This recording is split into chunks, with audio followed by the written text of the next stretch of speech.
Hi friends, welcome to Shyam institute. ఈరోజు మన ముందుకి మెగా డిఎస్సిలో 5 ఉద్యోగాలు సాధించినటువంటి బి హరీష్, అదేవిధముగా బి డిలేస్లు మనతో ఉన్నారు. వారి ప్రిపరేషన్ మెలకువలు కానీ మన శ్యామ్ ఇన్స్టిట్యూట్ యొక్క ఆన్లైన్ క్లాసెస్, ఆన్లైన్ ఎగ్జామ్స్ ఎలా ఉపయోగపడ్డాయి అనేది మీ ముందుకు తీసుకురావడం జరిగింది. దీన్ని మీరు అందరూ ఉపయోగించుకోండి. కంగ్రాచులేషన్స్ హరీష్, కంగ్రాచులేషన్స్ డిలీస్. చాలా ఆనందంగా ఉంది ఈరోజు మీరు మన స్టూడియోకి వచ్చినందుకు. ముందుగా మీరు అసలు మీ బ్యాక్గ్రౌండ్ ఏంటి, మీరు ఎక్కడి నుంచి వచ్చారనేది ఒకసారి చెప్పండి. సార్, నా పేరు బొల్లోజ్ హరీష్. నేను శ్రీకాకుళం జిల్లా ఇచ్చాపురం, మాది లోకల్ సార్. క్వాలిఫికేషన్స్కి వచ్చేసరికి నేను ప్రెజెంట్ ఆంధ్ర యూనివర్సిటీలో పిహెచ్డి చేస్తున్నాను సార్, తెలుగు లిటరేచర్. తర్వాత వచ్చేసరికి ఇప్పుడు రీసెంట్గా విడుదలైనటువంటి మెగా డిఎస్సి ఫలితాల్లో నాకు ఎస్ఏ సోషల్ 88.53 మార్క్స్ వచ్చాయి సార్. అలాగే టీజీటీ కూడా 80+. సో ఈవెన్ అన్నీ కలుపుకొని 4 to 5 జాబ్స్ అని రావడం జరిగింది. Congratulations. Thank you sir. Delays గారు మీరు? నా పేరు B delays sir.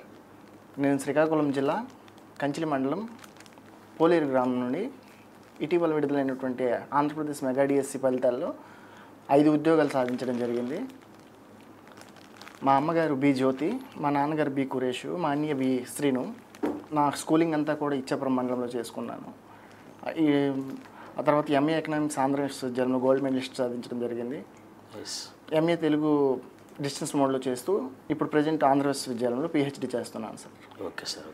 Okay Harish గారు, ముందుగా కంగ్రాచులేషన్స్. ఒకసారి మీ బ్యాక్గ్రౌండ్ గురించి, మీ ఫ్యామిలీ గురించి చెప్పండి. మా నాన్నగారి పేరు యేసుబాబాచారి, మా మదర్ పేరు సుజాత సార్. మా నాన్నగారు గోల్డ్ స్మిత్, తెలుగు లిటరేచర్లో పిహెచ్డి అవుతుంది నాది ఆంధ్ర యూనివర్సిటీలో. తర్వాత వచ్చేసరికి రీసెంట్గా విడుదలైనటువంటి మెగా డిఎస్సి ఫలితాల్లో నాకు ఎస్ఏ సోషల్ 80.53 మార్క్స్ రావడం జరిగింది. One of the top score in స్టేట్గా నిలవడం జరిగింది. తర్వాత ఇంకా టీజీటీ పీజీటీ అన్ని కలుపుకొని ఒక 4 to 5 జాబ్స్ వచ్చాయి సార్. అది సార్ నా ప్రస్థానం. ఓకే హరీష్, ఈ 5 ఉద్యోగాలు సాధించడంలో మన శ్యామ్ ఇన్స్టిట్యూట్ మీకు ఎలా ఉపయోగపడింది? అసలు మన శ్యామ్ ఇన్స్టిట్యూట్ డిఎస్సి గురించి మీరు ఏ విధంగా తెలుసుకున్నారు? ముఖ్యంగా ఈ ప్రిపరేషన్లో శ్యామ్ ఇన్స్టిట్యూట్ యొక్క ఆన్లైన్ కోచింగ్ కానీ టెస్ట్ సిరీస్ కానీ చాలా కీ రోల్ ప్లే చేసాయి అని చెప్పొచ్చు. దీని గురించి నేను ఎలా తెలుసుకున్నాను అని అంటే త్రూ సోషల్ మీడియా. ముఖ్యంగా అంటే మేము మా ఇద్దరం ఏది చేసినా సరే ఉమ్మడిగా సంయుక్తంగా చేయడం అనేది మొదటి నుంచి అలవాటు కాబట్టి సోషల్ మీడియాలో తెలుసుకుని దాని గురించి ఏం కోర్సు ఉంది తీసుకుందాము, టెస్ట్ సిరీస్ రాద్దాము, ఆన్లైన్ కోచింగ్ తీసుకున్న తర్వాత టెస్ట్ సిరీస్ రాసిన తర్వాత మమ్మల్ని మేము ఇంప్రూవ్ చేసుకోవడం వలన ఫైనల్గా ఇది మా ప్రిపరేషన్లో ఖచ్చితంగా 100% యూజ్ అయింది. ఇప్పుడు రీసెంట్గా జరిగినటువంటి మెగా డిఎస్సిలో స్కోలస్ట్ అండ్ సోషల్ పేపర్ మనం చూసాం. ఎక్కువగా మనకేంటంటే స్టేట్మెంట్స్ ఇవ్వడం కానీ, మ్యాచ్ ద ఫాలోయింగ్ కానీ, కారణమారో ప్రతిపాదన 6 ఇచ్చాడు కదా. ఈ క్వశ్చన్స్ మీరు ఏ విధంగా స్కోర్ చేయగలిగారు? చాలామంది స్టూడెంట్స్ మనకేంటంటే మాకు టైం సరిపోలేదు సార్, ఇలాంటి పేపర్ మోడల్ ఇంతకుముందు స్ట్రాటజీ రాలేదు సార్ అని చెప్పి అంటున్నారు. ఇది మన ఎగ్జామ్స్ వల్ల మీకు ఏ విధంగా ఉపయోగపడింది? మీరు దీనికి ఏమైనా ఒక పక్కా ప్రణాళిక వేసుకున్నారా? ఖచ్చితంగా. నెక్స్ట్ ఏంటంటే ఇది ఎవరు ప్రిపేర్ కాకుండా వెళ్తారు ఎగ్జామ్కి. ఏంటి మ్యాచింగ్స్ ఇస్తాడు అనేది ఎవరు గెస్ చేయని పని. ఎందుకంటే 2018 డిఎస్సిలో మ్యాచ్ ది ఫాలోయింగ్ లేదు, స్టేట్మెంట్స్ లేవు. సో అదే పేపర్ మోడల్ ప్రిపేర్ అవ్వుకొని వెళ్తారు మ్యాక్సిమం. తెలియదు కదా. అయితే ఇప్పుడు శ్యామ్ ఇన్స్టిట్యూట్ వాళ్ళు అది ముందే గెస్ చేశారు, మనకి మ్యారథాన్లో అది కవర్ చేశారు. సో అది మనకి హెల్ప్ అయింది, బాగా హెల్ప్ అయింది. అంటే ఎలా అంటే మ్యాచ్ ది ఫాలోయింగ్ అనేది అక్కడ నెంబర్ ఆఫ్ టైమ్స్ ప్రాక్టీస్ చేయడం వల్ల అక్కడ టైం కన్జ్యూమ్ మేము దాని నుంచి అవాయిడ్ చేసుకుని దాని నుంచి తప్పించుకోవడం జరిగింది. మామూలుగా అయితే 2018 ప్రిపరేషన్ తెలిపోతే అదే పేపర్ కనిపిస్తుంది. ఇప్పుడు శ్యామ్ ఇన్స్టిట్యూట్ వాళ్ళు అది అలా జరుగుద్ది అంటే వాళ్ళు యాంటిసిపేట్ చేసి ముందే చెప్పేసి ఆ మ్యారథాన్లో అవన్నీ కవర్ చేస్తారు. ఇలా రావచ్చు పేపర్, మ్యాచ్ ది ఫాలోయింగ్ ఇవ్వచ్చు, మిమ్మల్ని కావాలని కన్ఫ్యూజ్ చేయొచ్చు, టైం కన్జ్యూమ్ అవ్వచ్చు, స్టేట్మెంట్స్ రావచ్చు అని చెప్పి అక్కడ ఇవ్వడం వల్ల, టెస్ట్ సిరీస్లో కవర్ చేయడం వల్ల దాన్ని ఎలిమినేట్ చేయగలిగాం, ఆ హడ్డిల్ని ఫేస్ చేయగలిగాం సింపుల్గా. ఫైనల్గా మీకు వచ్చిన స్కోర్ ఎంత? స్కోలస్ట్ అండ్ సోషల్కి సంబంధించి 80కి 70 మార్క్స్ నాకు అక్కడే వచ్చాయి సార్. డిఎస్సిలో 70 marks. Okay. TET score? TET 137.19, nearly 88. Okay. Srikakulam జిల్లాలో టాపర్గా నిలిచారు మీరు. ఓకే. నెక్స్ట్ మన శ్యామ్ ఇన్స్టిట్యూట్ యాప్ అనేది మీరు ఆల్రెడీగా చూసుంటారు, ఆన్లైన్ క్లాసెస్ చూశారు, అదేవిధంగా నెంబర్ ఆఫ్ ఎగ్జామ్స్ రాశారు. ఎందుకంటే మనం డిఎస్సి ఫస్ట్ టైం తీసుకున్నప్పటికీ కూడా చాలా పకడ్బందీగా మనం తీసుకున్నాం. సో ఆ యాప్ అనేది మీరు చూస్తున్నారు, మన క్లాసెస్ కానీ మన ఇవి కానీ, వాటి వల్ల మీకు ఎటువంటి ఉపయోగం ఉంది? మన ఎగ్జామ్స్ వల్ల కానీ మన ఆన్లైన్ క్లాసెస్ వల్ల కానీ, అంటే టెక్స్ట్ బుక్ ఓరియంటేషన్ క్లాసెస్ మనం అన్నీ కూడా వాటి వల్ల మీకు ఎంతవరకు ఉపయోగం వచ్చింది? కొన్ని బిట్స్ అయితే మ్యారథాన్లో అవి ఉన్నట్టు వచ్చినట్టు అనిపించింది. ఒక సింపుల్ ఖచ్చితంగా సింపుల్గా ఇప్పుడు జాగ్రఫీ పరంగా వీడియోలో చూసుకుంటే ఒక బిట్ ఉంటుంది, అదేంటంటే సాయిల్స్కి సంబంధించి డేటా బిట్ అలాగా దింపేస్తాడు exam. 16th morning session paper. నేను అబద్ధం చెప్పట్లేదు, అంతే కదా. అవునవును. 16th SA social morning sessions types of soils ప్రకారము, అంటే టైప్స్ ఆఫ్ సాయిల్స్ ఇచ్చి, అంటే నల్లరేగడి నేలలు అవి ఇచ్చేసి దాని పక్కన పర్సంటేజెస్ ఇచ్చేసి మ్యాచ్ చేయమన్నాడు ఈజీ. అది యాస్టీజ్, అది మ్యారథాన్ నుంచి వచ్చిన బిట్టు. మరి ఇంత బాగా యూజ్ అవుతుంది కదా. అంటే ఎగ్జాంపుల్, చిన్న ఎగ్జాంపుల్ నేను చెప్పాను. అర్థమైంది. అవునవును. అంటే లైవ్ మారథాన్ సెషన్స్ చాలా చక్కగా ఉపయోగపడ్డాయి మీకు. లైవ్ మారథాన్ ఎక్సలెంట్ అసలు. ఓకే. ఇప్పుడు భవిష్యత్తులో ప్రిపేర్ అవుతున్నటువంటి వారు, ఎందుకంటే ప్రజెంట్ విద్యాశాఖ మంత్రి గారు ఎవ్రీ ఇయర్ డిఎస్సి నోటిఫికేషన్ అన్నారు, మనం చూస్తున్నాం. చాలామంది విద్యార్థులు రీసెంట్గా కూడా ఏం చేశారంటే లేదు పోస్ట్ పోన్ చేస్తారని భ్రమలో పాపం ఉండారు. గ్రూప్ 2 ఎగ్జామ్స్ అదేవిధంగా కూటమి ప్రభుత్వం కండక్ట్ చేసింది, డిఎస్సి కూడా కండక్ట్ చేసింది. ఎవ్రీ ఇయర్ డిఎస్సి అంటున్నారు విద్యాశాఖ మంత్రి గారు. మాకున్న ఇన్ఫర్మేషన్ ప్రకారం కన్ఫామ్గా ప్రజెంట్ టెట్ నోటిఫికేషన్ త్వరలో రాబోతుంది. డిఎస్సి కూడా ఖచ్చితంగా జరుగుతుంది. భవిష్యత్తులో ప్రిపేర్ అవబోతున్న విద్యార్థులకి మీరు ఇచ్చేటువంటి సలహా ఒకటేంటంటే, మార్కెట్లో దొరికే ప్రతి పుస్తకాన్ని కొనుక్కొని చదవడం అనేది బ్లండర్ మిస్టేక్. ఓకే. నెక్స్ట్ ఏది దొరికితే ఆ కోర్సును కొనేసి చదవడం అనేది బ్లండర్ మిస్టేక్. ఓకే. ఎవరో ఏదో చెప్పి ఏదో అంటే అడ్వర్టైజ్మెంట్ ఇచ్చారనో, లేకపోతే పబ్లిసిటీ చేశారనో, లేకపోతే పక్కోడు చెప్పాడనో ఆడి మాటలు విని మనం గుడ్డిగా వెళ్ళిపోవడం అనేది బ్లండర్ మిస్టేక్. ఒకటి ఏంటంటే, ఇప్పుడు ఒకటి దాన్ని పర్చేస్ చేసిన ఆ ఒకదానికే ఎతీర్టు, అంటే పర్టికులర్గా దానికి కట్టుబడి ఉంటే దాని త్రూగా వెళ్తే పర్వాలేదు. అందులో వేను ఇందులో ఇంకో వేను అన్నట్టు ఈ కోర్సు కొని మళ్ళీ ఇంకో కోర్సు కొని కన్ఫ్యూజ్ అయిపోవడం తప్పి, టైం కన్స్యూమ్ అవడం తప్పి సాధించేది ఒరిగేది ఏమీ లేదు. కాబట్టి పర్టికులర్గా ఒక ఇన్స్టిట్యూట్, అది అందులో శ్యామ్ ఇన్స్టిట్యూట్ అయితే ఇంకా మంచిది. ఎందుకంటే ఇప్పుడు లైవ్ ఎగ్జాంపుల్స్ నేనే చెప్తున్నాను, ఖచ్చితంగా బిట్స్ అనేవి యాస్టీస్గా మ్యారథాన్లో కవర్ అయ్యాయి, టెస్ట్ సిరీస్లో కవర్ అయ్యాయి అని చెప్తున్నాను. కాబట్టి శ్యామ్ ఇన్స్టిట్యూట్ అయితే ఇంకా బెస్ట్. శ్యామ్ ఇన్స్టిట్యూట్లో కనుక ఇప్పుడు చూడండి, శ్యామ్ ఇన్స్టిట్యూట్లో హిస్టరీలో నెంబర్ 1 ఫ్యాకల్టీ స్టేట్లో ఎస్ఏ సోషల్ పరంగా. జాగ్రఫీకి వచ్చేసి మ్యాక్సిమం జాగ్రఫీ అంటేనే అందరు జడుచుకుంటారు, బ్రహ్మాండంగా చెప్తారు, ఆయన అవలేలుగా చెప్పేస్తారు. అంటే మ్యాప్ అయితే చేత్తో గీసేస్తారు. సో ఆ మంచి ఫ్యాకల్టీ ఉన్నప్పుడు మనకు భయం అవసరం లేదు కదా. చక్కగా ఇక్కడ జాయిన్ అయిపోయి, లేకపోతే ఇక్కడ రానప్పుడు ఫిజికల్గా మనం ఇక్కడ రాము, స్టే చేయలేము, అకామిడేషన్ అవ్వదు అనుకున్నప్పుడు ఆన్లైన్ తీసుకొని మనం ఎక్కడ ఉన్నాము, మనం ఎప్పుడు ఫ్రీగా ఉన్నాము, అంత ఫెసిలిటీ ఉంది కాబట్టి మనం ఆన్లైన్లో పర్చేస్ చేసుకుని ఇంటి దగ్గర ఉండి చదువుకున్నా సరే సరిపోతుంది. కాబట్టి మనం ఈసారి ఏం చేస్తామంటే, మీరు చూస్తుంటారు ఆన్లైన్ ఎగ్జామ్స్ తీసుకునేటప్పుడు ఫర్ ఎగ్జాంపుల్ మీరు స్టేట్ లెవెల్లో మీదే డిస్ట్రిక్ట్, మన డిస్ట్రిక్ట్లో మీరు ఏ ర్యాంక్లో ఉన్నారు మనం చెప్పగలుగుతున్నాం. దీనివల్ల పిల్లవాడికి కూడా మేము ఈ ర్యాంక్లో ఉన్నాం, ఇంకొద్దిగా ముందుకు పోవాలి. డిఎస్ అంటేనే డిస్ట్రిక్ట్ వైజ్ కదా. ఇప్పుడు మీరు కూడా చూసి ఉంటారు, మీరు ఎగ్జామ్స్ రాసేటప్పుడు మీ ర్యాంక్ ఏది అనేది మనకి ఇవ్వటం వల్ల విద్యార్థి కూడా ఒక రకమైనటువంటి కాన్ఫిడెన్స్ అనేది ఏర్పడుతుంది. ఎస్. ఓకే. కాబట్టి అంటే ఇప్పుడు ఈ ఇన్స్టిట్యూట్ అనేది మనం చెప్పట్లేదు, మన ఇన్స్టిట్యూట్లో వచ్చి జాయిన్ అవ్వండి అని మనమేం చెప్పట్లేదు. అంటే ఒకటి అనుకున్నప్పుడు దానికి స్ట్రిక్ట్గా ఉండండి, దానికి కట్టుబడి ఉండి వాళ్ళు ఏం చెప్తున్నారో దాన్ని మాత్రమే విని ఆ పరంపరలో కొనసాగితే మంచిది. ఖచ్చితంగా సక్సెస్ అవుతాం. నేను చేసింది అదే. ఇప్పుడు ఏం చెప్పారు అది విన్నాను, టెస్ట్ సిరీస్ అన్నారు, రాశాను. అంటే పర్టికులర్గా దానికి కట్టుబడి ఉండడం, ఒకటానికి కట్టుబడి ఉండడం వల్ల మంచి జరుగుతుంది అనేది నా ఒపీనియన్. ఓకే, థ్యాంక్ యూ అండి. Once again congratulations. Thank you so much. Okay friends, ఇంతవరకు మనం హరీష్ గారి యొక్క మాటల్లో ఆయన ప్రిపరేషన్ కానీ మన ఇన్స్టిట్యూట్ యొక్క ఎగ్జామ్స్ ఆన్లైన్ క్లాసెస్ ఎలా ఉపయోగపడ్డాయో తెలుసుకున్నాం. అదే విధముగా మరి 5 ఉద్యోగాలు ఈ మెగా డిఎస్సిలో సాధించినటువంటి మన ఢిల్లేష్ గారు కూడా మనతో ఉన్నారు.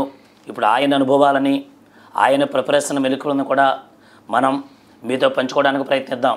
ఓకే ఢిల్లేష్ గారు, అసలు మీ బ్యాక్గ్రౌండ్ ఏంటి, మీ బ్యాక్గ్రౌండ్ గురించి ఒకసారి మా వ్యూవర్స్కి చెప్పండి. నా పేరు బి ఢిల్లేష్ సార్, మాది శ్రీకాకుళం జిల్లా. శ్రీకాకుళం జిల్లాలో జయంతపురం గ్రామానికి చెందిన వ్యక్తిని నేను. మేమిద్దరం మొదటి నుండి ఫ్రెండ్స్ సార్. నా స్కూలింగ్ అంతా కూడా ఇచ్చాపురం మండలంలో జరిగింది. మా అమ్మగారి పేరు బి జ్యోతి, మా నాన్నగారి పేరు బి కురేషు, మా అన్ని పేరు బి శ్రీను. నా స్కూలింగ్ అంతా శ్రీకాకుళం జిల్లా ఇచ్చాపురం మండలంలో జరుగుతూ, అదేవిధంగా అలా పై చదువులకు వెళ్తూ ఆంధ్ర విశ్వవిద్యాలయంలో పిహెచ్డి తెలుగు లిటరేచర్లో చేయడం జరుగుతుంది సార్. ప్రస్తుతం ఈ ఏపీ మెగా డిఎస్సి ఫలితాల్లో నేను దాదాపుగా 5 పోస్టులు సాధించాను సార్. అందులో SA Telugu, TGT Telugu, PGT social, school assistant social, TGT సోషల్లో వన్ ఆఫ్ ది టాప్ స్కోరర్గా ఉన్నాను. అదేవిధంగా స్కూల్ అసిస్టెంట్, అదేవిధంగా పీజీటీ సోషల్ కూడా స్టేట్లో టాప్ స్కోరర్గా ఉన్నాను సార్. ఓకే. ఈ ప్రిపరేషన్లో మీరు మన శ్యామ్ ఇన్స్టిట్యూట్ గురించి ఏ విధంగా తెలుసుకున్నారు? శ్యామ్ ఇన్స్టిట్యూట్ యాప్ అనేది మీకు ఏ విధంగా ఉపయోగపడింది? ఈ ప్రిపరేషన్లో సార్ జనరల్గా ఏంటంటే చాలా నెంబర్ ఆఫ్ కోర్సెస్ ఉంటాయి, ఆన్లైన్లో నెంబర్ ఆఫ్ యాప్స్ ఉంటాయి. ఇవన్నీ అభ్యర్థులను గందరగోళానికి గురి చేస్తుంటాయి. ఇటువంటి సందర్భంలో నేనేం చేశానంటే through social media, next Andhra యూనివర్సిటీలో number of students Shyam institute నుంచి మనం ఉంటారు. సో ఈ విధంగా శ్యామ్ ఇన్స్టిట్యూట్ అంటే తెలియని వ్యక్తులు ఉంటారు సార్. కాబట్టి నాకు ఈ ఆన్లైన్ త్రూగా నెక్స్ట్ నా ఫ్రెండ్స్ ఉండడము, నేనేం చేశానంటే రెగ్యులర్గా ఆన్లైన్ యూట్యూబ్లో డైలీ కరెంట్ అఫైర్స్ అని ప్రతిరోజు శ్యామ్ ఇన్స్టిట్యూట్ వాళ్ళకి ఖచ్చితంగా ప్రొవైడ్ చేస్తారు. మనం ఈరోజు 16th మార్నింగ్ అని పేపర్ చూసుకున్నట్లయితే కరెంట్ అఫైర్స్లో బిట్స్ చాలా వరకు శ్యామ్ ఇన్స్టిట్యూట్ నుంచి వచ్చాయి. అలా నాకు కరెంట్ అఫైర్స్ నేను ఏం చేసేవాడిని అంటే రెగ్యులర్గా నోట్స్ పెట్టుకుని రాసుకునేవాడిని సార్. ఆ నోట్స్ పెట్టుకుని రాసుకోవడం అలా చేయడం వల్ల చాలా లబ్ధి చెందానని అయితే నేను చెప్పగలుగుతాను. తర్వాత రెండవది ఏంటంటే ఆన్లైన్ కోచింగ్ తీసుకోవడం కానీ, ఆన్లైన్ కోచింగ్ తీసుకోవడం కూడా క్లాసెస్ కూడా నాకు బాగా యూజ్ అయినాయి. ముఖ్యంగా ఏమిటంటే కరెంట్ అఫైర్స్ అనగానే ఎక్కువ టైం వృధా అయిపోతూ ఉంటుంది. దాని యొక్క సారాన్ని పట్టుకొని శ్యామ్ ఇన్స్టిట్యూట్ వాళ్ళు మనకు తెచ్చి ఇవ్వడం అనేది చాలా గొప్ప విషయం. ఆ విధంగా నేను లబ్ధి చెందానని ఖచ్చితంగా చెప్పగలుగుతాను సార్. ఓకే. ఇప్పుడు మీరు మన శ్యామ్ ఇన్స్టిట్యూట్లో online classes and online exams రాశారు కదా, అది మీ ప్రిపరేషన్లో ఎంతవరకు తోడ్పడింది? ఖచ్చితంగా సార్. ఎందుకంటే ఈరోజు మనము స్కూల్ అసిస్టెంట్ పేపర్లు కానీ చూసుకున్నట్లయితే, ఈవెన్ పీజీటీ సోషల్ పేపర్స్ కూడా చూసుకుంటే ఇవన్నీ కూడా ఏంటంటే అన్ని అప్లికేషన్ బేస్డ్ క్వశ్చన్స్ ఉన్నాయి. అవును, మ్యాచ్ ద ఫాలోయింగ్ ఇవ్వటం కానీ, స్టేట్మెంట్స్ ఇవ్వటం కానీ. 2018 పేపర్కి ఈ పేపర్కి ఖచ్చితంగా మనము పోలికలు తక్కువ ఉన్నాయని చెప్పొచ్చు. ఈ పేపర్లో అన్ని ఎస్ఎస్ఎన్ అంటే ప్రతిదీ ఏంటంటే మ్యాచింగ్ టైప్ క్వశ్చన్స్ కానీ ఇటువంటి క్వశ్చన్స్ అన్ని అప్లికేషన్ బేస్డ్ క్వశ్చన్స్ ఉన్నాయి. పైన ఉన్న 2 వాటిలో ఏది సరైనది, ఏది సరికానిది అటువంటి ప్రశ్నలు ఉన్నాయి. అవి ముందు నుండిగా మనం ప్రాక్టీస్ చేస్తేనే అవుతుంది. అటువంటి ప్రశ్నలన్నీ కూడా శ్యామ్ ఇన్స్టిట్యూట్ వాళ్ళు ముందుగానే ఇవ్వడం జరిగింది. వాటిని ప్రాక్టీస్ చేయడం వల్ల చాలా చాలా లబ్ధి చెందుతాం సార్. ఇంకొక విషయం ఏంటంటే ఈ క్వశ్చన్స్ ముందే ప్రాక్టీస్ చేయడం వల్ల మనకు ఆ పరీక్ష అనేది ప్రయోగంగా కాదు, ఆ పరీక్షను ముందే మనం ఇక్కడ ప్రయోగం చేసి వెళ్ళొచ్చు. దాని తర్వాత మనకి ఏమవుతుందంటే స్కోర్ ఎక్కువ చేయడానికి అవకాశం ఏర్పడుతుంది. శ్యామ్ ఇన్స్టిట్యూట్ వాళ్ళు ముఖ్యంగా లైవ్ మారథాన్ సెషన్స్ కూడా చేశారు సార్. ఆ లైవ్ మారథాన్ సెషన్స్లో మీరే ముఖ్యంగా చాలా క్లాసెస్ చేశారు. హిస్టరీ క్లాసెస్ అయితే నెక్స్ట్ వన్ మీరు ఇంకో క్లాస్ చేశారు ఏంటంటే ఒక హిస్టరీ ఎలా చదవాలి ఫస్ట్ నుంచి, ఆ మొత్తం intermediate first year, second year అన్నీ కూడా పెట్టి అవి ఎలా చదవాలి, ఏం చేయాలి అనేది చక్కగా విశ్లేషణ చేశారు. ఆ విశ్లేషణ అనేది ఎవరికైనా ఉపయోగపడుతుంది. అది రాష్ట్రం నలుమూలలో అందరూ చూశారు. అలా జాగ్రఫీ, పాలిటీ, ఎకానమీ అవన్నీ కూడా ఏంటంటే అది చూడటం వల్ల మనకి ఎలా చదవాలనేది అక్కడ అర్థమవుతుంది. ఆ చదవటం అనేది ఇప్పుడు అది చూడకుండా ఏదో రకంగా చదివితే స్కోర్ అనేది తగ్గిపోతుంది. ఎలా చదవాలో తెలియదు. అంటే జనరల్గా చదివే విధానంలో లోపాలు ఉంటాయి అంటారు. ఆ లోపాలను అధిగమించడానికి అటువంటి విశ్లేషణ చూడటం అవసరం. అటువంటి విశ్లేషణ శ్యామ్ ఇన్స్టిట్యూట్ అందించింది. ఓకే. ఇప్పుడు భవిష్యత్తులో డిఎస్సి ప్రిపేర్ అవబోతున్న వారు కానీ, మరి ఎనీ కాంపిటేటివ్ ఎగ్జామ్స్ ప్రిపేర్ అవుతున్న వారు కానీ మీకున్నటువంటి ఈ అనుభవం ఏ విధంగా ఉపయోగపడుతుంది? వాళ్ళ కొద్దిగా సలహాలు, సూచనలు మీ మాటలో కొద్దిగా ఇవ్వండి. ఇది నా మొదటి అటెంప్ట్ సార్ డిఎస్సికి. తమ్ముడు కానీ నాది కానీ మొదటి అటెంప్ట్, ఇద్దరిదేని. ఫస్ట్ అటెంప్ట్లో ఒక రకమైన అపోహ ఉంటుంది, మొదటి అటెంప్ట్లో డిఎస్సి వస్తుందా లేకపోతే ఇటువంటి అపోహలు ఉంటాయి. అయితే దీనికి నేనేమంటానంటే నా అనుభవంలో నేను చెప్పాలంటే మా ప్రిపరేషన్ అంతా కూడాను ఎలా అంటే విశ్లేషణ చాలా ఉంటుంది. మనం చదివేటప్పుడు విశ్లేషణ చాలా ఎక్కువ చేసుకోవాలి. ఏ రకంగా అడుగుతున్నాడు, ఏ రకంగా మనం చదవాలి, ఇవన్నీ ఉంటేనే మనకు చాలా యూజ్ అవుతుంది. For example GK current affairs చేసుకున్నాం.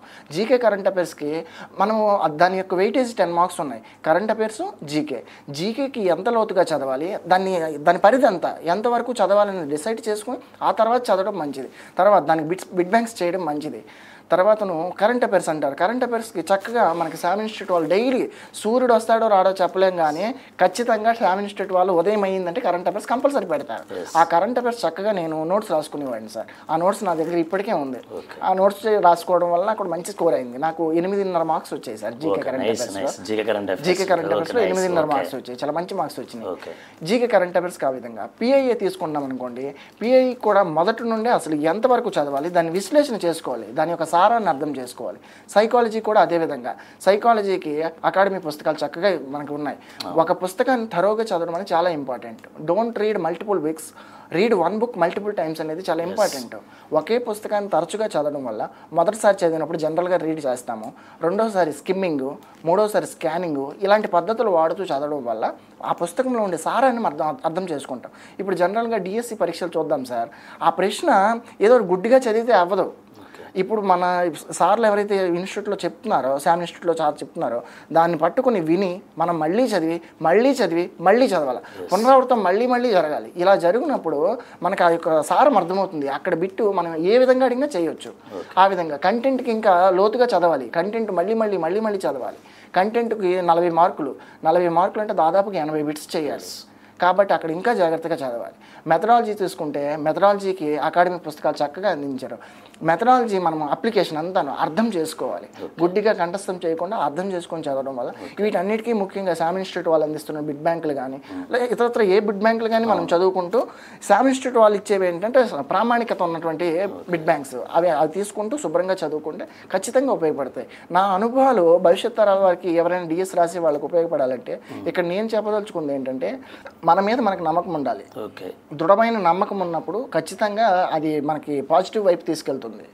మళ్ళీ ప్రిపరేషన్ టైంలో ఒక రకమైనటువంటి ఇది ఉంటుంది సార్. అదేంటంటే అరే నాకు వస్తుందా, మా ఫ్యామిలీ కష్టాలు ఎలాగున్నాయి, నా బాధలు ఎలాగున్నాయి అని రకరకాలుగా బాధపడుతుంటాను. నేను ఇప్పుడు ఏం చెప్తానంటే చితాదహతి నిర్జీవం చింతాదహతి జీవితం అంటాను. చితాదహతి నిర్జీవం అంటే చిత ఏదైతే ఉందో అది నిర్జీవాన్ని కాలుస్తుంది. కానీ చింత ఉంది, ఆ చింత మనిషిని నిలువెల్లా దహిస్తుంది. అరే మా ఇంట్లో ఇన్ని కష్టాలు, మా ఫ్యామిలీ కష్టాలు ఇన్ని, మా బాధలు ఇన్ని, అవన్నీ వదిలే కొద్ది కాలము. దానికి సహకరించడానికి ప్రతి మనుషులు ఉన్నారు.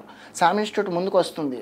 ఒకసారి అడుగుపెట్టి చూడు, నీకు ముందుగా ఉండాలి. కాబట్టి ఆ చింత అనేది మనం పక్కన పెట్టాలి. అరే నాకు రాదు, అది వదిలే పక్కన పెట్టు. మన పక్కన ఉన్న సన్నిహితుడు మనకి ఇప్పుడు మా ఇద్దరి మధ్యన ఉన్నటువంటి సాన్నిహిత్యం అనేది మేము ఎలాగంటే మా ప్రిపరేషన్ అంతా చాలా ఆహ్లాదకరంగా జరిగింది. ఈరోజు నేను ఎక్కడున్నానంటే వాడి కారణం, వాడు అక్కడ ఉన్నానంటే నేను కారణం. మా ఇద్దరి మధ్యన అటువంటి ఇది ఉంది కాబట్టి మేము ఇలా ముందుకు వెళ్ళగలుగుతున్నాం సార్. ఈరోజు టీజీటీలో టాప్ స్కోరర్గా, పీజీటీలో టాప్ స్కోరర్గా, స్కూల్ అసిస్టెంట్లో డిస్ట్రిక్ట్ టాపర్గా ఉన్నాడంటే హరీష్. నేను టీజీటీలో టీజీటీలో టాపర్గా ఉన్నానంటే ప్రిపరేషన్లో చక్కని విధానాలు అవలంబించడమే కారణమని నేను ఖచ్చితంగా చెప్తాను. భవిష్యత్ తరాలు చదివేటప్పుడు ఏంటంటే డిఎస్సి అనే దాన్ని నమ్మకం పెట్టుకోండి. నోటిఫికేషన్ వస్తుందా రాదా ఇటువంటి అపోహలొద్దు. మనం నిత్యము చదవాలి. SIT like a rock, work like a clock అంటారు. నిత్యము చదువుతూనే ఉండాలి. ఇంకా ఏదో ఒక పుస్తకం చదువుతూ ఉండాలి. చదివిన దాన్ని మళ్ళీ రివిజన్ చేయాలి. నమ్మకం అనేది మనకు గట్టిగా ఉండాలి, కోల్పోకూడదు. ఎటువంటి పరిస్థితుల్లో కోల్పోకూడదు. మనకి ఇంకొకటి ఏంటంటే మనం విజయం సాధించినప్పుడు మన వెంట అందరూ ఉంటారు. మనం ఒక్కరిగా ఉన్నప్పుడు మన వెంట ఎవ్వరూ ఉండరు. అటువంటి సందర్భంలో కూడా మనం నిలదొక్కుకోవాలి. అటువంటి నిలదొక్కునే ధైర్యాన్ని శామ్ ఇన్స్టిట్యూట్ ఇస్తుందని నేను ఖచ్చితంగా చెప్పగలను. కాబట్టి మనం చదువుకోవడం అనేది ప్రతి నిమిషం చదువుకోవాలి. నోటిఫికేషన్తో సంబంధం లేకుండా ప్రతి నిమిషం చదువుకుంటే ఖచ్చితంగా మేలు జరుగుతుంది. ఓకే డిలీష్ గారు, థ్యాంక్ యూ. మీ అనుభవాన్ని అంతటా కూడా మా విద్యార్థులు చెప్పడం జరిగింది. ఓకే హరీష్ గారు, మీరు ఇంకేమైనా సరే అంటే not only DSC but also any competitive exam మీకున్నటువంటి అనుభవం ద్వారా, ఎందుకంటే మీరు చాలా చూసి వచ్చారు కాబట్టి విద్యార్థులు సక్సెస్ అవ్వాలంటే, ఎందుకంటే ఒక్కొక్కరు 4 నుంచి 5 ఉద్యోగాలు సాధించడం అనేది నేటి కాంపిటేటివ్ యుగంలో అది అసలు జరగని పని. బట్ మీరు చేసి చూపించారు కాబట్టి మీకున్నటువంటి అనుభవాన్ని మా విద్యార్థులకు మరికొద్దిగా ఏ విధంగా అయితే కొద్దిగా సక్సెస్ అవుతారనేది మీకున్న అనుభవంతో మాకు చెప్పడానికి ప్రయత్నించండి. ఫస్ట్ సిలబస్ ప్రింట్ తీసుకొని సిలబస్ని వీరైతే బట్టి పట్టేయండి. ఓకే, అంటే సిలబస్ విత్ ఇన్ ద సిలబస్సే ఉంటుంది మ్యాక్సిమం పేపర్. ఒకవేళ అటు ఇటు అయినా సో నో ప్రాబ్లం, అది అబ్జెక్షన్స్లో రైస్ చేసిన యాడ్ స్కోర్ సంథింగ్ యాడ్ అవుతుంది కాబట్టి అది ప్రాబ్లం కాదు. సిలబస్ని దగ్గర పెట్టుకొని బుక్స్లో ఉన్నటువంటి దాంతో మ్యాచ్ చేసుకొని అది ఉందా లేదా అన్నట్టు మొత్తం line to line syllabus match చేసుకొని చదువుకోవడానికి ప్రయత్నించాలి. మొత్తం అంతా కూడా సిలబస్ అనేది చాలా ఇంపార్టెంట్. సిలబస్ పెట్టుకొని చదివిన తర్వాత మొత్తం మ్యాక్సిమం ఎన్ని రివిజన్స్ చేసామనేది ఇంకా ఇంపార్టెంట్. ఫస్ట్ ఒకసారి చదివినప్పుడు ఏదైనా ఒక బుక్ ఫస్ట్ చదివినప్పుడు మనకి అది అర్థమయ్యి అవ్వనట్టు అనిపిస్తుంది, పరిచయం అవుతుంది ఆ పుస్తకం మనకి. రెండోసారి ఆ పుస్తకం మళ్ళీ ఇంకోసారి చదివినప్పుడు ఏదో కొంచెం ఎక్కినట్టు అనిపిస్తుంది. మూడోసారి చదివినప్పుడు అర్థమవుతుంది, లేకపోతే కొంతమందికి రెండోసారి అర్థం అవ్వచ్చు. సో అర్థమైన తర్వాత మన నోటి మాటల ద్వారా, మన సొంత మాటల ద్వారా చెప్పే స్థాయికి ఎదగాలంటే అది వీలైనన్ని ఎక్కువ సార్లు రివిజన్ చేయాలి. ఎన్నిసార్లు రివిజన్ చేస్తే అంత మంచిది. మేము 6th నుంచి ఇంటర్మీడియట్ వరకు తను ఏదైనా ఒక 3 రౌండ్స్ కంప్లీట్ చేసాను అనుకోండి, లేకపోతే నేను ఫస్ట్ 3 రౌండ్స్ కంప్లీట్ చేశాను అనుకోండి, ఈడు 3 రౌండ్స్ కంప్లీట్ చేశారు కాబట్టి తను కూడా అనమాట. ఇప్పుడు నేను 4 రౌండ్స్ కంప్లీట్ చేశాను, 4 రివిజన్స్. సో నాది ఇంకొక రౌండ్ పెండింగ్ ఉందిరా నేను చేసేస్తానని తను చేసేస్తాడు. సో నాది 6th అంటే ఇలాగ అనుకొని చెప్పేసి మేము ఏం లేదన్నా ఒక 6 to 7 6 to 7 or 8 9 అంటే రౌండ్ ఫిగర్ 10 రివిజన్స్ అనుకోండి సింపుల్గా. అంటే కంటెంట్, మెథడ్, సైకాలజీ, పర్స్పెక్టివ్స్ అని ఇంక్లూడింగ్ టెట్ అప్పుడు నుంచి మరి రివిజన్స్ అవుతూనే ఉన్నాయి అప్ టు డిఎస్సి. అప్పుడు దాకా కూడా ఈ రివిజన్స్ అవుతూనే ఉన్నాయి అనమాట. అంటే మనకి తక్కువ టైం ఉంది. తక్కువ టైం ఉన్నప్పుడు ఇంకెక్కడి నుంచో మెటీరియల్ తీసుకొచ్చి చదవడం కన్నా మన దగ్గర ఉన్న మెటీరియల్ని ఎన్నిసార్లు రివిజన్ చేసి చదువుకున్నాం అనేది ఇంపార్టెంట్. కాబట్టి నెంబర్ ఆఫ్ టైమ్స్ రివిజన్ చేయడం వల్ల అదేంటంటే సబ్జెక్ట్ నోటికి అలవడింది. ఇప్పుడు ఫలానా కాన్సెప్ట్ అని అన్నప్పుడు, లేకపోతే ఏదన్నా ఇప్పుడు for example theory of domestic margin utility అని అనుకున్నప్పుడు, అంటే క్షీణోపాత ప్రయోజన సూత్రం అనుకున్నప్పుడు నోట్తో చెప్పేసేయచ్చు, లేకపోతే బోర్డు దగ్గర పట్టుకుని వెళ్ళి చాక్ పీస్తో గీసేసి చెప్పేయచ్చు. సో ఇలాగా అని చెప్పేసి అనమాట. కాన్సెప్ట్ క్లారిటీ ఎప్పుడు వస్తుంది అని అంటే ఇలాగా నెంబర్ ఆఫ్ రివిజన్స్ అనేవి పెరుగుతున్నప్పుడు. అప్పుడు మనం బిట్ ఎలాగ మిస్ చేస్తాం? బిట్ చేయలేం కదా. అది ఇటు నుంచి అడిగినా సరే మనం బిట్ ఖచ్చితంగా ఆన్సర్ చేస్తాం. సో నెంబర్ ఆఫ్ రివిజన్స్ అనేది చేయాలి. నెక్స్ట్ లిమిటెడ్ బుక్స్ అనేవి ఉంచుకోవాలి. బుక్స్ సంఖ్య అనేది పెంచుకోకూడదు. ఆ బుక్స్ సంఖ్య అనేది తక్కువగా ఉండాలి. At the same time syllabus ప్రతిదీ కవర్ అవ్వాలి. అంటే అకాడమిక్ బుక్స్ ఫాలో అవ్వాలి. మీకు అంతగా ఇంట్రెస్ట్ ఉంది అని అనుకుంటే మీకు నచ్చిన ప్రైవేట్ పబ్లిషర్, లేకపోతే మీరు ఏ ఇన్స్టిట్యూట్ దగ్గర జాయిన్ అవుతారు, శ్యామ్ ఇన్స్టిట్యూట్, అక్కడ ఆ మెటీరియల్ అకాడమిక్ బుక్స్తో పాటు అవి కూడా యాడ్ చేసుకుంటే ఇంకా మంచిది. అదొక టిప్. తర్వాత చదివేటప్పుడు ఏ విధంగా చదవాలి, మనకి అంటే సహచరుడు అంటాం కదా, సహచరుడు లేకపోతే విద్య మనతో పాటు ఉండే వాళ్ళతో డిస్కస్ చేయడం, అనాలిసిస్ చేయడం, లేకపోతే మనం డిస్కస్ చేసుకోవడం వల్ల అది ఇంకా బాగుంటుంది అనమాట. లేకపోతే మా ఇద్దరు ప్రిపరేషన్ ఎలాగ ఉంటుందంటే వాడిని కన్ఫ్యూజ్ చేయాలని నేనే కష్టంగా ఆప్షన్స్ పెట్టి బిట్లు ఫ్రేమ్ చేసి అడగడం. వాడిని అంటే నాకు వాడికి తెలిసిపోద్ది. ఇప్పుడు వీడైతే ఈ బిట్ చేయలేడని నాకు తెలిసిపోద్ది. వీడు నన్ను అడిగినప్పుడు ఈడు ఈ బిట్ చేయలేడు కాబట్టి నేను అడుగుతాను, నేను చెప్పేసానంటే ఆ దృష్టిలో నేను గ్రేట్ అనమాట. అదే. సో అలాగనమాట. అంటే పక్కన ఉండేవాడు కూడా వాటితో డిస్కస్ చేయడం, అనాలిసిస్ చేయడం లాంటివి చేస్తూ ముందుకెళ్ళడం అనేది గొప్ప విషయం. ఇంకోటి చదివేటప్పుడు కూడా కొన్ని నిమోనిక్స్ అంటే కీవర్డ్స్ అంటాం కదా, అలాంటివి ఫ్రేమ్ చేసుకుని మనంతటా మనమే ఫ్రేమ్ చేసుకొని ముందుకెళ్తే ఇంకా ఈజీ అవుతుంది ప్రిపరేషన్ అనేది. అదే తినగా ఏమో తీయనుండి అన్నట్టు ఇంకా కొంచెం ఈజీ అవుద్ది అనమాట. అప్పుడు రివిజన్స్ చేస్తున్నప్పుడు ఇదేముంది అనే నోట్కి వచ్చేస్తాయి, వేళ్ళ మీదకి వచ్చేస్తాయి. సో సబ్జెక్ట్ అనేది నిరంతరం తాండవించే విధంగా మనం రివిజన్స్ చేయడం వల్ల, ఈ నిమోనిక్స్ చదివేటప్పుడు క్రియేట్ చేస్తూ చదువుకోవడం వల్ల, అర్థం చేస్తూ చదువుకోవడం వల్ల బెస్ట్గా వెళ్ళిపోద్ది preparation. Test series main important. Test series వీలైతే ఎన్ని రాస్తే అంత మంచిది. అందులో ఉన్న క్వాలిటేటివ్ టెస్ట్ సిరీస్ ఎక్కడైనా మీకు నచ్చిన దగ్గర, సో నో ప్రాబ్లం, ఎక్కడ క్వాలిటీ టెస్ట్ సిరీస్ ఎన్ని టెస్టులు రాసి ఎన్ని టెస్ట్ సిరీస్ రాస్తే అంత మంచిది. ఎందుకనంటే ఇప్పుడు డైరెక్ట్గా ఎగ్జామ్ రాసేటప్పుడు అది ఒక ఎక్స్పెరిమెంట్ కాకూడదు అని అంటే నువ్వు ఇక్కడ ఎక్స్పెరిమెంట్ చేసి అక్కడికి వెళ్ళి పర్ఫామ్ చేస్తే బాగుంటుంది. అక్కడ నువ్వు you should be a performer, అంతేగాని రీసెర్చర్ లాగా ఉండకూడదు. ప్రయోగం చేసేవాడిలాగా ఉంటే ఏమవుతుంది, ప్రయోగం విఫలమైనా అవ్వచ్చు. అది మెయిన్ ఎగ్జామ్, అది విఫలమైతే అలాగా జీవితం పోతుంది. సో అది జరగకుండా ఉండాలంటే ఇక్కడ మనం ఏం చేయాలంటే ఎగ్జామ్స్ అనేవి రాసుకోవాలి. నెంబర్ ఆఫ్ ఎగ్జామ్స్, వీలైనన్ని నెంబర్ ఆఫ్ ఎగ్జామ్స్ రాసుకోవాలి. అది ఏ సబ్జెక్ట్ అని, ఇప్పుడు పర్స్పెక్టివ్స్ అవని, సైకాలజీ అవని, మెథడ్ అవని, లేకపోతే కంటెంట్ అవని. అయితే ఇప్పుడు ఇవన్నీ చెప్పాను. నెక్స్ట్ దేనికి ఇంపార్టెన్స్ ఎక్కువ ఇవ్వాలి, దేనికి ఇవ్వాలి సబ్జెక్ట్ పరంగా చూసుకుంటే కంటెంట్ అనేది హెవీ స్కోర్ అది, అంతే కదా. అది 40 మార్క్స్, 6th నుంచి ఇంటర్మీడియట్ 40 మార్క్స్ దాని వెయిటేజ్. దానికి ఇంపార్టెన్స్ ఇవ్వకుండా ఎలా ఉంటాం? దానికి అల్టిమేట్గా first preference goes to content. Second method 20 marks, second preference goes to method. ఇవి ఖచ్చితంగా నేర్చుకోవాలి. మెథడ్ నుంచి ఎటువంటి బిట్స్ వస్తాయని మనం ఎక్స్పెక్ట్ చేయలేం కాబట్టి బైహార్ట్ అనేది పనికి రాదు.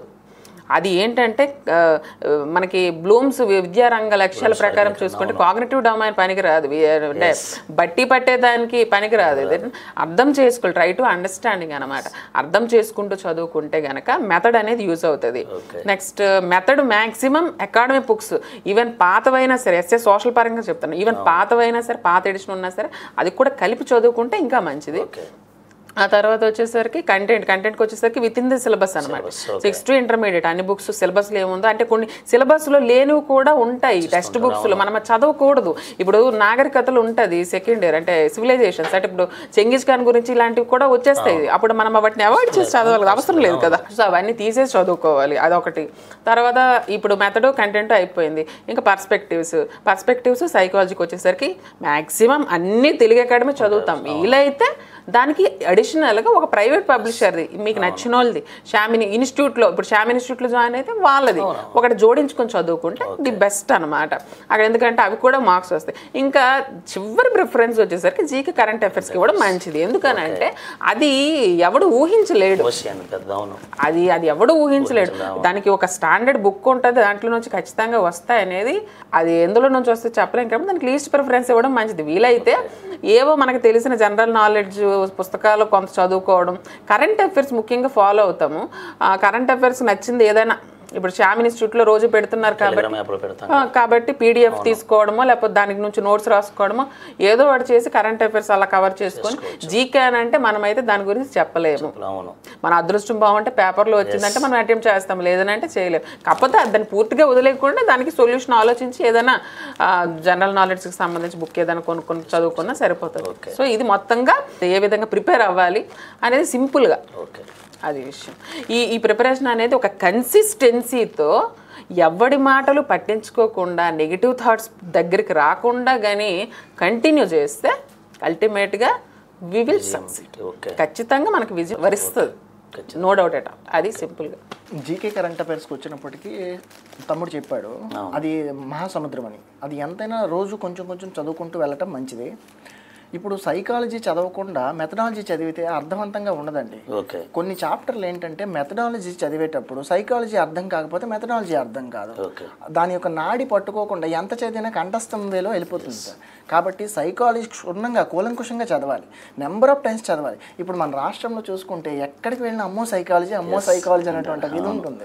కాబట్టి సైకాలజీ ముఖ్యంగా మొదటి నుండి personality, learning and individual differences ఈ 3 చాప్టర్లు కూడా క్షుణ్ణంగా చదవాలి. క్షుణ్ణంగా చదివినాక అప్పుడు మెథడ్ చదివితే మెథడ్లో ఉండే అంశాల మీద మనకు పట్టు వస్తుంది.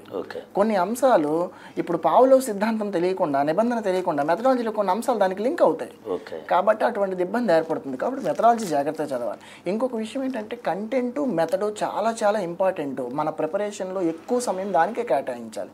ఇవన్నీ ఒక ఎత్తు, చివరి దశ ప్రిపరేషన్ అనేది చాలా ఇంపార్టెంట్. డిఎస్సి నోటిఫికేషన్ వస్తుంది, ప్రిపేర్ అవుతూ ఉంటాము. చివరి దశ అంటే లాస్ట్ 1 మంత్ ఎలా ప్రిపేర్ అవ్వాలి, చివరి 10 రోజులు ఎలా ప్రిపేర్ అవ్వాలి. ఆ చివరి నెల అనేది చాలా క్రూషియల్ అండి. మనం 1 year 2 years చదివినా కానీ చివరి నెలని చాలా చాలా చక్కగా చదవాలి, రివిజన్స్ శుభ్రంగా చేసుకోవాలి, ప్రతి నిమిషము దానికోసమే కేటాయించాలి. రెండవది చివరి 10 రోజులు అనేవి మనం ఏమైతే షార్ట్ టిప్స్ రాసుకుంటామో, షార్ట్ నోట్స్ రాసుకుంటామో నెంబర్ ఆఫ్ టైమ్స్ రివిజన్ చేయాలి. ఎన్నిసార్లు రివిజన్ చేయాలంటే అన్నిసార్లు రివిజన్. మా ప్రిపరేషన్ టైంలో మా తమ్ముడు నేను చేసే ప్రిపరేషన్ టైంలో సార్ అంటే ఆ చివరి నెల మనకి 40 రోజుల సమయం ఇచ్చాడు. ఆ టైం అయితే అసలు సూర్యుడు వచ్చేవాడు, సూర్యుడు వెళ్ళిపోయేవాడు. అంటే ఇంకా మీకు సూర్యుడు వచ్చేవాడు, సూర్యుడు వెళ్ళిపోయేవాడు. ఇంకా మాకు తెలిసేది కాదు ఆ సమయం. మేము హాల్ టికెట్ ప్రింట్ చేసుకోవడానికి బయటికి వెళ్ళాం సార్. బయటికి వెళ్ళినప్పుడు ఆ మనుషులందరినీ చూసి అరే ఇదేదో లోకంకి వెళ్ళినట్టు అనిపించింది మాకు. ఆ చివరి దశ ప్రిపరేషన్ అంత భయంకరంగా ఉండాలి, అంత కన్సిస్టెన్సీ మెయింటైన్ చేయాలి. ఒకసారి కన్సిస్టెన్సీ మెయింటైన్ చేసినప్పుడు ఇబ్బంది ఉండదు, ఖచ్చితంగా విజయ తీరాలు చేరుతాం. ఈరోజు మనం సక్సెస్ అయ్యామని ఏదో చెప్పడం కాదు, కానీ మనలాగా ఎంతోమంది ప్రూవ్ చేశారు. ఆ శామ్ ఇన్స్టిట్యూట్ ఒక పరంగా చూసుకుంటే ఇప్పుడు పోలీస్ కానిస్టేబుల్ కానీ ఎన్నో ఫలితాలు మనం చూస్తున్నాం. కష్టపడినోడు ఏనాడు ఇదైపోయడం లేదు, కష్టే ఫలి sir. Thank you sir. Okay, once again congratulations. చాలా మంచి ఉద్యోగాలు సాధించినందుకు, నిజంగా మన శామ్ ఇన్స్టిట్యూట్ విద్యార్థులైనందుకు మాకు కూడా చాలా హ్యాపీగా ఉంది. మీరు డిఎస్సితో సాటిస్ఫై అవుదాం అనుకుంటున్నారా, లేకపోతే మీ భవిష్యత్ గోల్ ఏదైనా ఉందా? హరీష్ గారు మీరు చెప్పండి. ఇప్పటికైతే మేము అనుకున్నది ప్రతి ఒక్కటి తొలి ప్రయత్నంలోనే అన్ని సాధించుకుంటూ వచ్చాము. Very good. అది యూజీసీ నెట్ జేఆర్ఎఫ్ కావచ్చు, ఈవెన్ ఇంక్లూడింగ్ ఎంట్రన్స్ ఎగ్జామ్స్ కానీ యూనివర్సిటీలో అడుగు పెట్టే ఎంట్రన్స్ ఎగ్జామ్తో కలిపి కూడా సంయుక్తంగానే ఇద్దరం కలిసి అడుగులు వేసాము. ప్రతిదీ కూడా తొలి ప్రయత్నంలోనే చేరుకుంటూ వచ్చాము ఇప్పటి వరకు కూడా. ఇంకా షార్ట్ టర్మ్ గోల్ కూడా ఒక జీవితానికి సెక్యూరిటీ కావాలని చెప్పేసి ఒక షార్ట్ టర్మ్ గోల్ అయినటువంటి ప్రభుత్వ ఉద్యోగం సాధించడం, కాబట్టి అది కూడా ఫుల్ఫిల్ అయింది. కాబట్టి ఇంకా లాంగ్ టర్మ్ గోల్ బ్రెయిన్లో ఒకటే ఉంది, అదేంటంటే యూపీఎస్సీకి అడుగులు పడి అది దాన్ని రీచ్ అయిపోతే మొత్తంగా లాంగ్ టర్మ్ గోల్ ఫుల్ఫిల్ అయిపోయి హ్యాపీ అనమాట. అవును, ఓకే. పుస్తక సన్యాసం చేయొచ్చు. Okay okay. దిలీష్ గారు మీరు? మా ప్రిపరేషన్ సార్ ఉమ్మడిగా సాగింది. మేము ఎక్కడ వెళ్ళినా సరే తొలి ప్రయత్నంలోనే విజయం సాధించాము. దాని వెనక ఎన్నో రాత్రులు కష్టం ఉంది. అయితే మాకు తాత్కాలిక లక్ష్యం నెరవేరినట్టే సార్. అంటే ఈరోజు టీచర్గా చేరబోయే ముందే కూడా మేము ఒక సర్వీస్ మోటోతోనే జాయిన్ అయ్యాం సార్. అంటే మేము చేసింది కూడా BEd special education in visual impairment. ఇది చేస్తూ ఒకవైపు డిఎస్సి ప్రిపరేషన్ చేస్తూ దీనిలో విజయం సాధించాము. ఇంకా భవిష్యత్తులో అంటే మాకున్న ఒక ఏకైక లక్ష్యం సివిల్ సర్వీస్ సార్. ఐఏఎస్ సాధించడమే మా చివరి లక్ష్యం అవుతుంది. తర్వాత ఇంకొకటి ఏంటంటే అది అకాడమిక్గా చివరి లక్ష్యం అవుతుంది, కానీ సమాజంలో ఇంకా ఎన్నో మంచి పనులు చేయాలని మా ఆలోచన ఉంది. నెక్స్ట్ వన్ మేము ఉమ్మడిగా వెళ్తాం, అది కూడా తొలి ప్రయత్నంలోనే క్లియర్ చేస్తాం సార్. ఆల్ ఇండియా లెవెల్లో ఇదివరకే మేము యూజీసీ నెట్ అని యూనివర్సిటీ గ్రాంట్స్ కమిషన్ యొక్క జూనియర్ రీసెర్చ్ ఫెలోగా ఎన్నికయ్యాం సార్.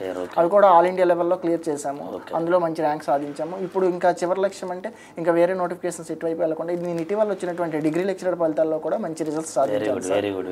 కాబట్టి అది కూడా గెజిటెడ్ కాబట్టి అవకాశం ఉంటే అందులోకి వెళ్తాం సార్.